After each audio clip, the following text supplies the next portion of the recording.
I slammed my fist into his face again, only this time harder, knocking him out of the chair and onto the hard concrete floor. Where are they? I yelled at him. Where the hell are they? John Christo spat blood onto the floor and then looked up at me, defiance on his face. Do you know what happened to your predecessor? I asked. After we caught him, do you have any idea what's in store for you? Christo smiled, revealing a row of bloody teeth, several of which were bent at odd angles thanks to my punches. Only if I fail, he said. You will. I'll see to it that you will. Good luck, Christo said. I thought about hitting him again, but it wouldn't do any good. Well, it would make me feel better, but that wasn't reason enough. So I left him on the floor and walked out of the small, cold interview room. Landry and Ross greeted me with somber faces in the hallway. I knew by the look on Landry's face that my requests had been denied, but I asked him anyway. What did they say? Are they granting use of an SCP on him? Landry shook his head. You know that's not how we work. You knew that when you made the requests. Bullshit, I said. You know how many stories I've heard about agents using SCPs to subdue or kill other SCPs? Stories are one thing, Landry said. Recorded instances are another. It's against Foundation policy for a case like this. We don't even know he's the one behind the disappearances. Are you kidding me? I said. Of course he is. Did you even hear what he said to me in there? We have no evidence. Since when are we bound by the laws that govern other organizations? I said, but the fire had left my voice. I was wasting energy.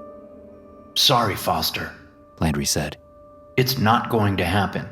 Well, if we can't make him tell us, then we'll have to go to Plan B, I said. Will you at least let me do that? Ross spoke for the first time since I left the interview room, saying, Are you sure that's a good idea?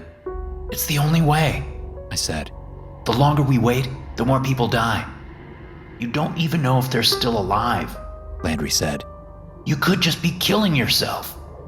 It's an educated guess, I said. The Foundation has dealt with this before, so yeah, it's a risk, but it's one I'm willing to take. Landry stared at me for a long moment. The look on his face wasn't giving me any hope. I'd been working under him for long enough to know. No, he said. I'm sorry, but it's too much of a risk.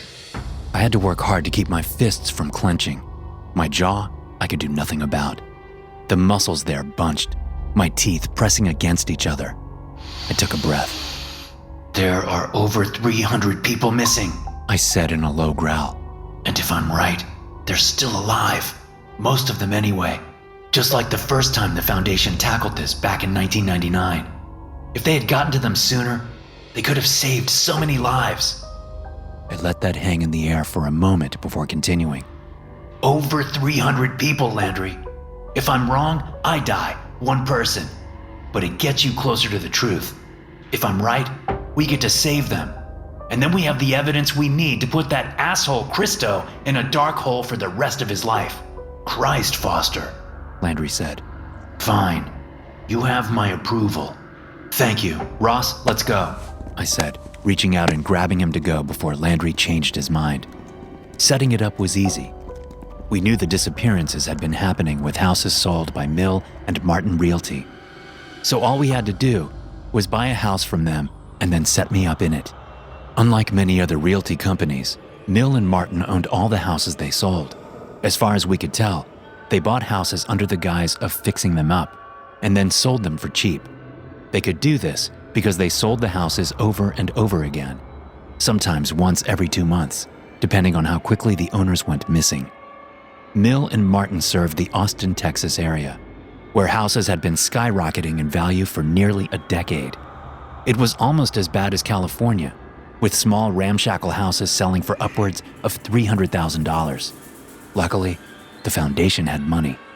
The house we bought was a small 2-bedroom bungalow on the trendy east side, sandwiched between other similar houses.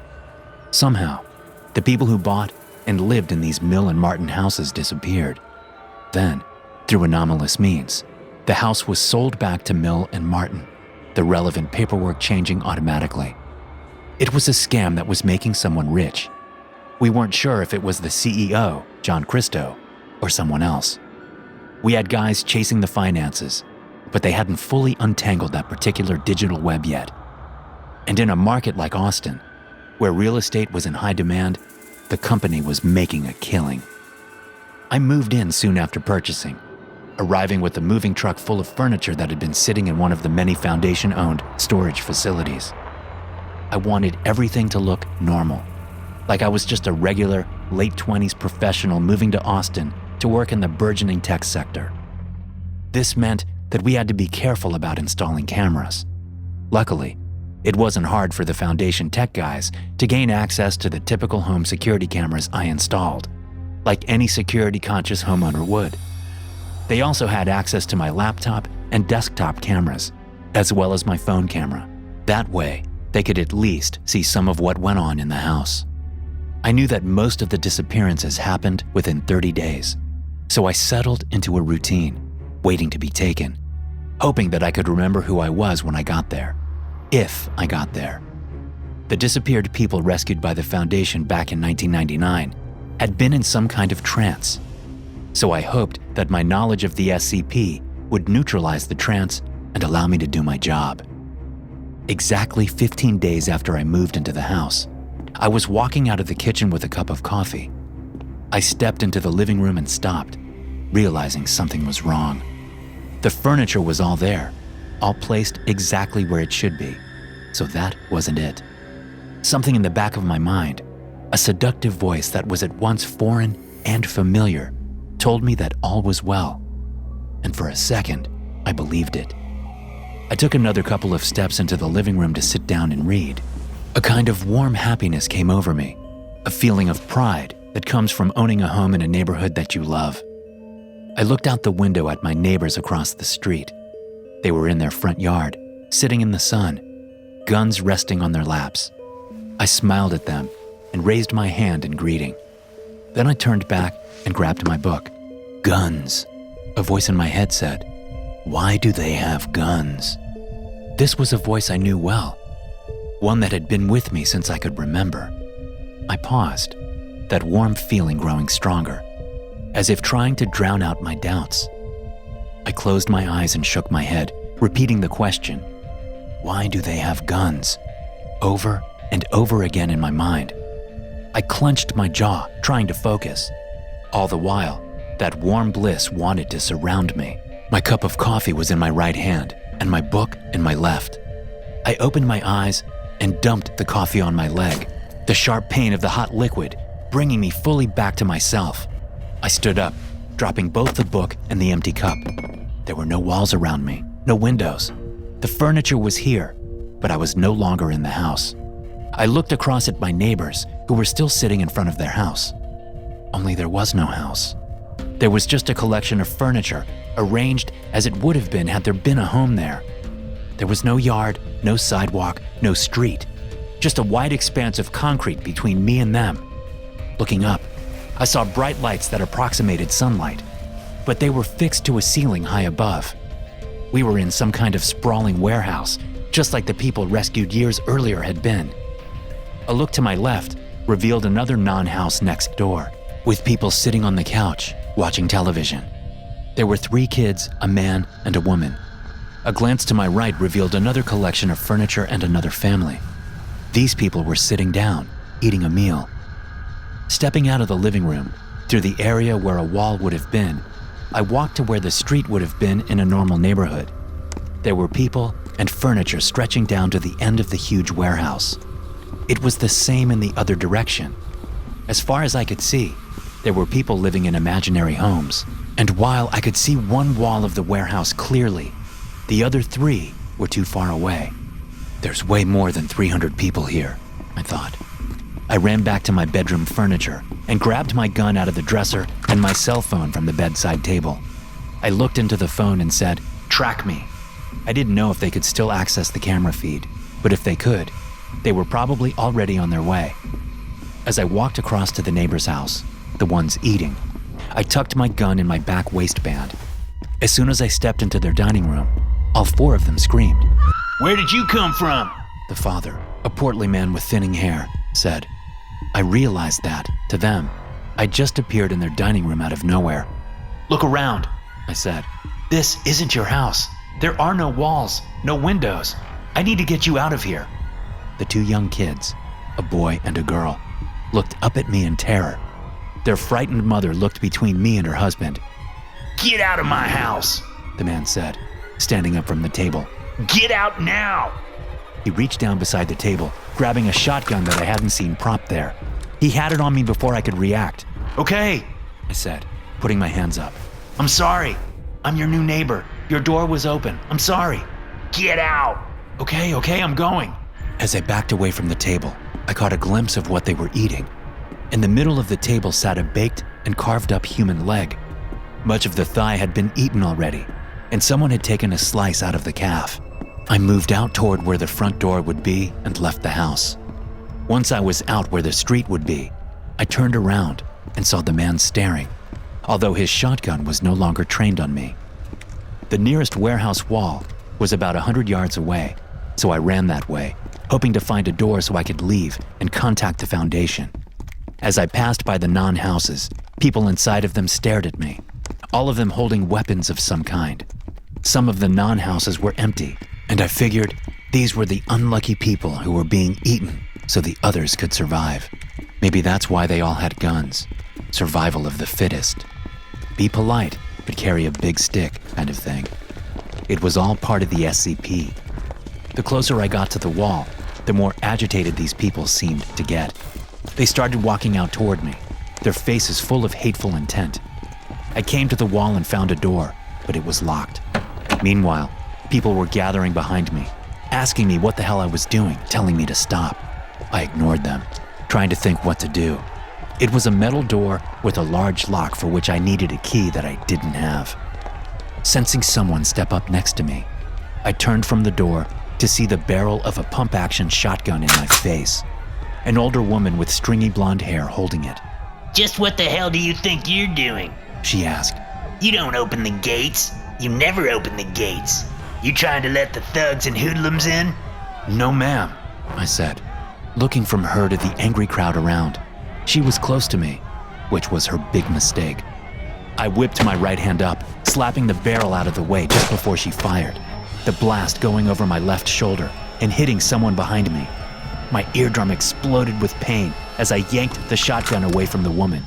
I worked the slide to put another shell in the chamber and then swept the gun around the crowd. Gun barrels pointed back at me, trigger fingers tightening.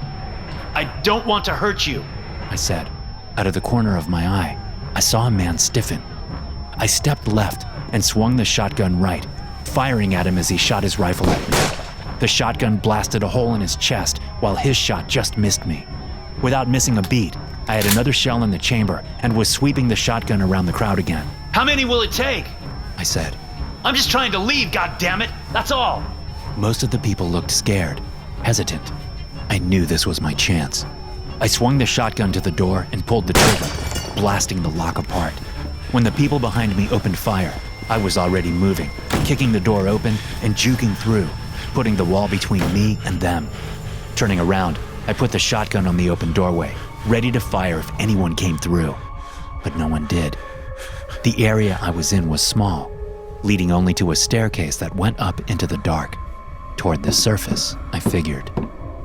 I made it several steps before my left leg stopped working. I looked down and saw that a bullet had taken a chunk out of the outside of my thigh. Shit, I said, sitting down hard on the metal steps. I pulled out my phone and navigated to the Special Foundation app, using it to call Ross. We found you, he said as soon as we connected. We're coming. Not far now. It's underground, I said. The people are armed and dangerous. We need a non-lethal team to subdue them. Already en route. Good. I can't wait to stick that Christo prick in a deep, dark hole, I said. Ross said. What? What is it? Well, it looks like whatever is behind this thing wanted to tie up loose ends. Christo's head exploded out of nowhere about 5 minutes ago. Ross said. Landry just told me over the radio. 5 minutes? That's about the time I started messing with this place, I told him. Shit. How the hell are we going to find whatever's behind this SCP? I don't know, Ross said. But at least we're going to save those people. Maybe one of them can tell us something. Anyway, we're almost there. I'll see you soon. Okay, I said. Oh, and Ross? Yeah? Bring a medic, will you? SCP-1684 is a phenomenon first affecting homes sold by Hearth Home Realty Corporation. Other realty companies are currently under investigation for anomalous disappearances thought to be directly involved with SCP-1684 and the now-defunct Hearth Home Realty Corporation. Once a civilian successfully purchases a home affected by SCP-1684, anomalous properties will manifest within 30 days. At this point, the subject, along with their personal possessions and furniture, will spontaneously vanish from the home. Monitoring systems observing this process reveal that it is instantaneous. The home will then revert to its pre-sale condition. At this point, the home will be returned to sale on the open market. Legal paperwork automatically adjusts in concurrence with the disappearance. Homes affected by SCP-1684 are sold at low rates to provide a constant influx of subjects, which are transported to hidden locations by unknown means. The subjects that have thus far been found by the Foundation have been under a trance, thinking that they're living in their new home, but increasingly paranoid about outsiders invading their neighborhood. Each subject seems to be provided with weapons after the disappearance. The reason for this is unclear. Hey guys, thanks for listening. Be sure to subscribe to the podcast for more SCP stories like this one. You can also check out some more episodes from the SCP Experience podcast here. I'll see you in the next one.